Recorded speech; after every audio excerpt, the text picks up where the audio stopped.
I'm Thomas Morris. I am a private chef here in Dallas, Texas. Today we're going to be cooking out of our pantry and we're going to be making baked ziti.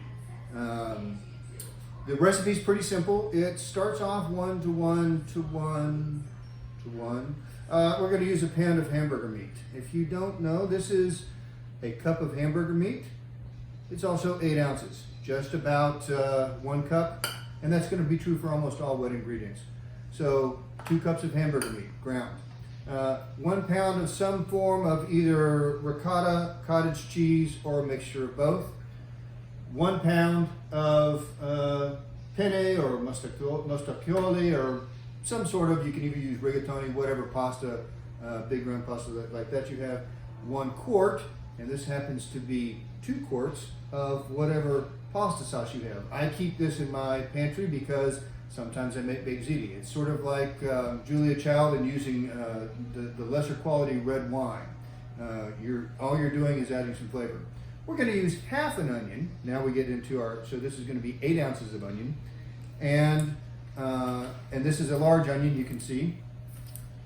And then we're going to be using about a cup of cheese, which will be about 8 ounces of cheese. I'm also going to add some oregano and salt and pepper to taste. First thing we're going to do is cut our onion. By the way, I've got water going right now just to keep everything moving, and you want to make sure that your water is salted. Kind of like the ocean, if you've ever been to the ocean. If you haven't, just make it salty. So we're going to cut the non-root part of our onion off. I'm going to peel that back, the first layer. It's like an ogre.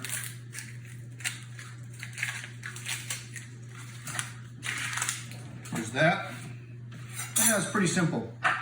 You take your onion, you've got this holding it all together, the root part, and you just make some straight cuts down it.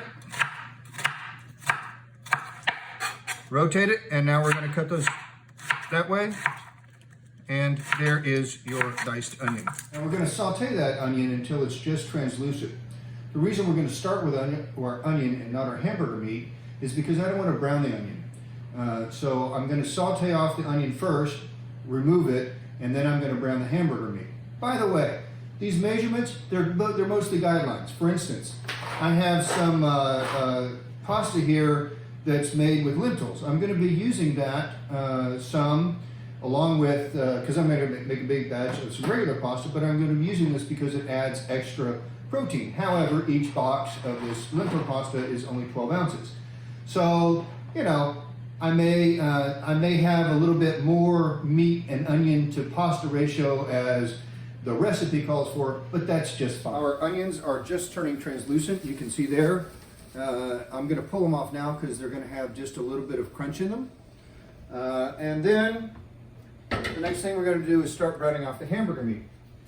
Quick note here on how I'm doing this. I'm going to be putting the ziti into an aluminum loaf pan. And the reason I'm going to do this is I'm actually going to cook off about 4.5 pounds of hamburger meat. So I'm going to be making multiple meals. You can also use a plastic container. You just can't put that in the oven to finish it off. But I have a relative that I'm going to give this to who does not have access to an oven, so she's going to want something microwavable. Also, if you want to, you can put this into 8x10, 9x12 pan, a loaf pan, whatever.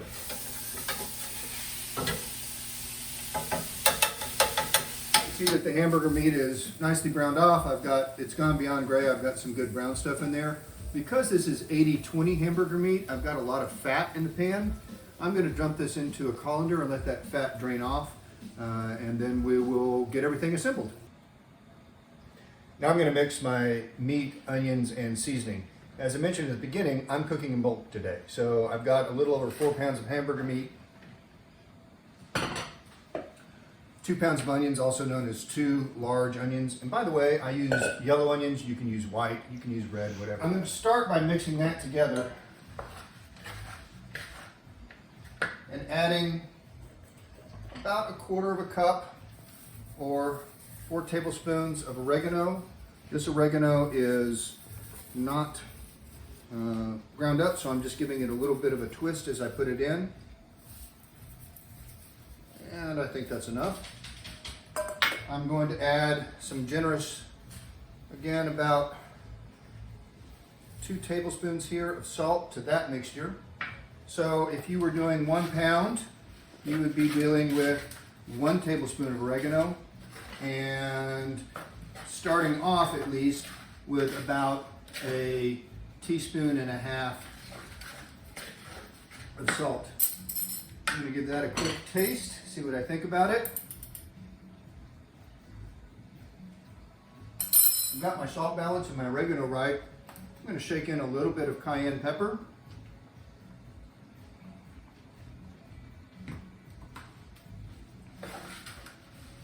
And then I'm going to add the cheese, keeping with my 1:1:1 ratio.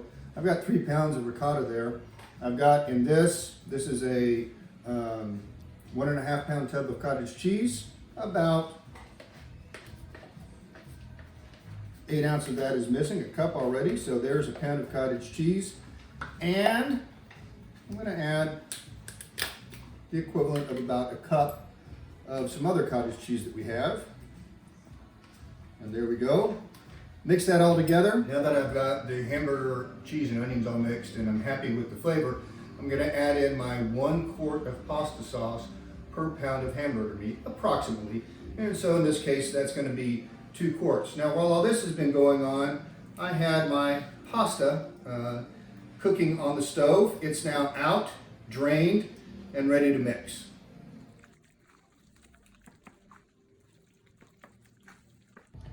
We're on to the last step, which is assembly. I went ahead and tasted this one more time after putting the pasta in. Added just a little bit more salt and some black pepper. Now what we're going to do is add a little bit more pasta sauce here to the bottom of our containers. So one is going to be for the microwave. I'm not going to cook that one off. The other one I'm going to cook off in the oven. And that is my 8x3 loaf pan. Why are you putting sauce on the bottom? So the sauce is just going to make it a little bit more juicy down there and a little bit less likely to stick. So I want to fill this up almost to the top. I've got my handy 4-ounce ladle, and I'm putting in about 6 ounces at a time. When this is said and done, from prior experience, each one of these loaf pans will have about 2 pounds of food in them. Finally, we're going to top everything with some mozzarella cheese. My hand holds just about 1/3 of a cup.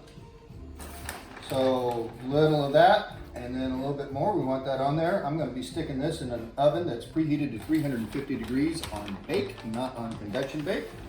And then for the microwave one, same thing. This is just going to get microwaved off, so we're not going to have brown and crunchy cheese.